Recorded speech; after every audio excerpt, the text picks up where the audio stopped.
Сәлеметсіздер ме, қайырлы күн достар, менің каналыма қош келдіңіздер. Бүгін сіздерге тез дайын болатын 3 ағзаттан салат дайындайтын боламыз. Бізге қайнатылған жұмыртқа, қызылша керек болады, сосын картошканы қуырылғаны керек болады. Ал жұмыртқаның ағын осылай өткіштен өткізіп аламыз. Өткіш жоқ болса, қолыңызбен майдалап турауға да, 4 бұрыш турауға да болады. Осылай бәрін өткізіп аласыздар. Менде 2 жұмыртқа, 1 қызылша, сосын 2 картошканы мен майға қуырып алдым. Солай қуырып алып, өте тез дайын болатын салат, өте дәмді шығады.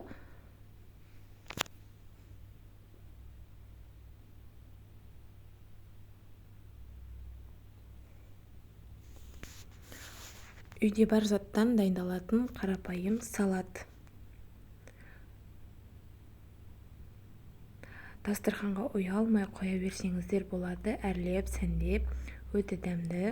Қызылшаның жартысын қазір осылай өткіштен өткізіп аламыз.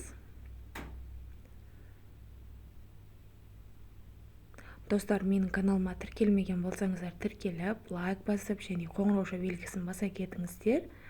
Достарыңызбен бөлісіп, комментарий жазуды ұмытпаңыздар. Сіздердің қолдауларыңыз өте маған маңызды. Қызылшаны да қайнатып аласыздар. Қызылшаны білесіздер, гемоглобин қан түскен кезде өте пайдалы қызылша. Қандай ауруларға ем екенін білесіздер. Іш қатқан жағдайда осы қызылшаның шырынын ішсеңіздер, өте пайдалы, ішті жүргізеді. Қызылшаның пайдасын айтатын болсақ, өте көп. Қызылшаны көп жеу керек.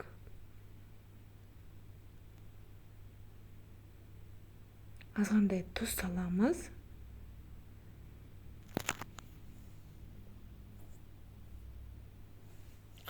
Сосын картошканы осылай қуырып аласыздар. Мен осылай қуырып алдым.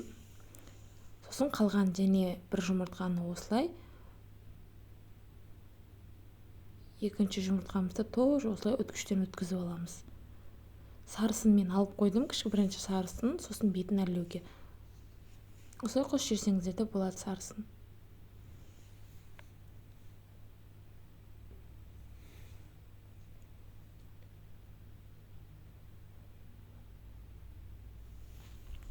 Енді екінші жартымызды да қызылшаны да осылай турап аламыз. 2 бөлікке бөліп аласыздар. Өзі тез дайын болатын қарапайым салат. Біздің семьяға ұнайды. Сіздерге де ұнаған болса, лүпіл басып, комментарийға жазсаңыздар, мен міндетті түрде жауап беретін боламын. Осылай бәрін турап араластырып аласыздар.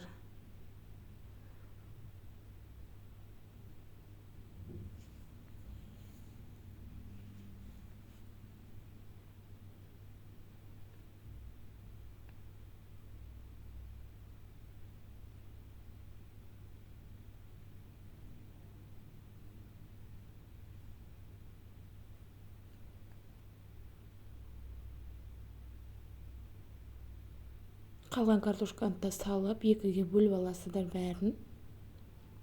Салып, шым-шым тұз саласыздар дәміне қарай. Майонез саламыз. Майонезді салып, жақсылап араластырып, дастарханға қоюға болады. Өте дәмді қарапайым салат. 3 рецепттен тұратын үйдегі картошка, жұмыртқа, күнделікті жұмыртқа, картошка қолданамыз. Қызылшаны тоже осылай араластырып, күшті әдемі шығады.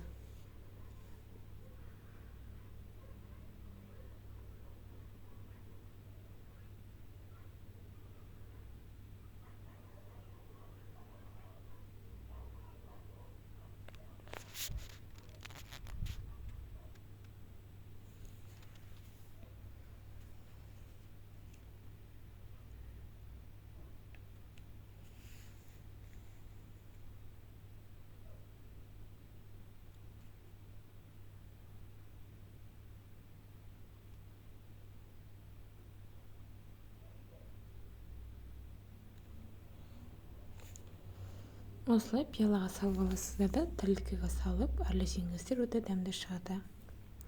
Үстіне бағана сары жұмыртқамыздың жұмыртқаның сарысы қалған еді ғой, соны үстіне ойыншықтан өткізіп әдемі қылып әрлесек болады.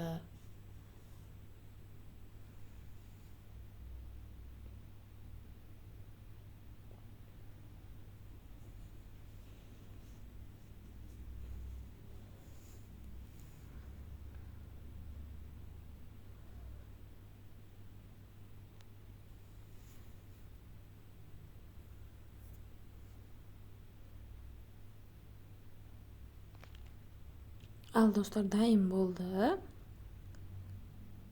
Осы бетті шет жегілердің бәрін торлап дастарханға қойсаңыздар болады. Қонақ келгенде де ұялмай қоятын қарапайым салат.